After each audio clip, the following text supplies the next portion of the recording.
સ્વાગત છે। સુરત શહેરને શર્મસાર કરતી ઘટના સામે આવી છે। 14 માર્ચની મોડી રાત્રે કતારગામ વિસ્તારમાં માત્ર 6 વર્ષની દીકરી સાથે દુષ્કર્મની ઘટના બની છે। પરિવાર સાથે સૂતેલી બાળકીનું અપહરણ કરી એસએમસી સ્પોર્ટ્સ કોમ્પ્લેક્સમાં લઈ જઈ આરોપીએ પોતાની હવસનો શિકાર બનાવી હતી, જેથી કતારગામ પોલીસ ક્રાઇમ બ્રાન્ચ સહિતનો કાફલો ઘટના સ્થળે પહોંચ્યો હતો। ક્રાઇમ બ્રાન્ચ દ્વારા 50થી વધુ સીસીટીવી ચેક કરતા અપહરણના સીસીટીવી મળી આવ્યા હતા અને ફૂટેજમાં આરોપીએ બાળકીને ઉચકીને લઈ જતો દેખાઈ રહ્યો છે। પોલીસે ગણતરીની કલાકોમાં જ અજય વર્મા નામના આરોપીને ઝડપી પાડ્યો છે। માસૂમ બાળકી પર દુષ્કર્મ આચરનાર હવસખોરને પોલીસે ગણતરીના કલાકોમાં દબોચી લીધો છે।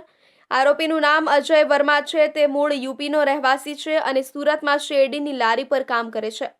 આરોપીને ઝડપવા માટે સુરત પોલીસના 18 અધિકારીઓ કામે લાગ્યા હતા। 200 જેટલા સીસીટીવી ચેક કરી પોલીસ આરોપી સુધી પહોંચી હતી।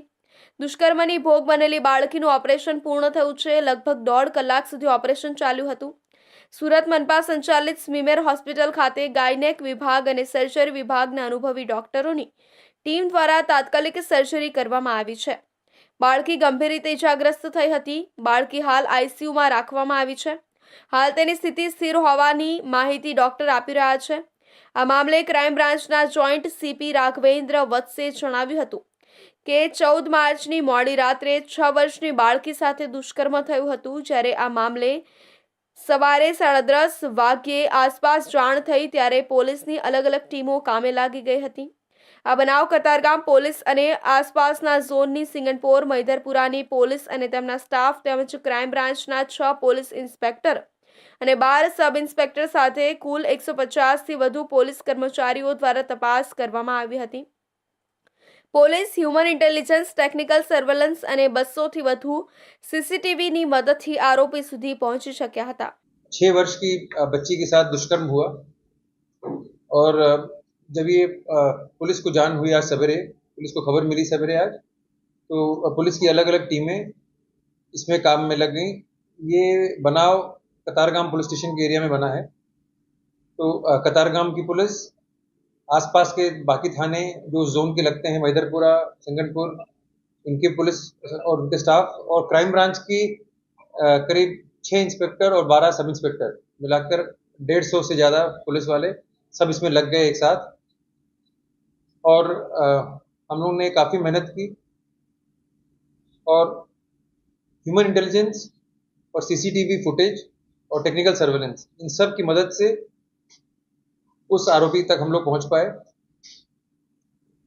ह्यूमन इंटेलिजेंस, क्राइम ब्रांच के अपने सोर्सेज के साथ और लोकल पुलिस के डी स्टाफ की मदद से और कम से कम 200 से ज़्यादा जो रूट पर कैमरा थे, सीसीटीवी थे, उनका फुटेज भी निकाला गया, खंगाला गया, उसको एनालाइज किया गया। क्योंकि रात का बनाव था तो शुरू में थोड़ी मुश्किल हुई, लेकिन फिर धीरे धीरे सब कुछ क्लियर हुआ और हम उसको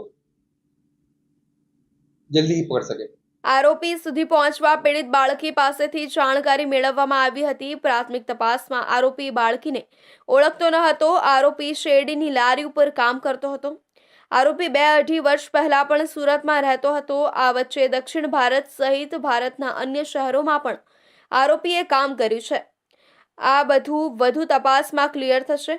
2-2.5 વર્ષ પછી તે સુરતમાં પાછો આવ્યો હતો। આરોપીના લગ્ન થઈ ગયા છે અને તેની પત્ની તેના મૂળ વતનમાં રહે છે। હાલ અમે તેની પૂછપરછ કરી રહ્યા છીએ। આરોપીનું નામ અજય અશોક વર્મા છે અને તે યુપીના ગોંડા બલરામપુરનો રહેવાસી છે। લોકલ પોલીસ દ્વારા વધુ તપાસ કરવામાં આવી રહી છે। સચિનજી।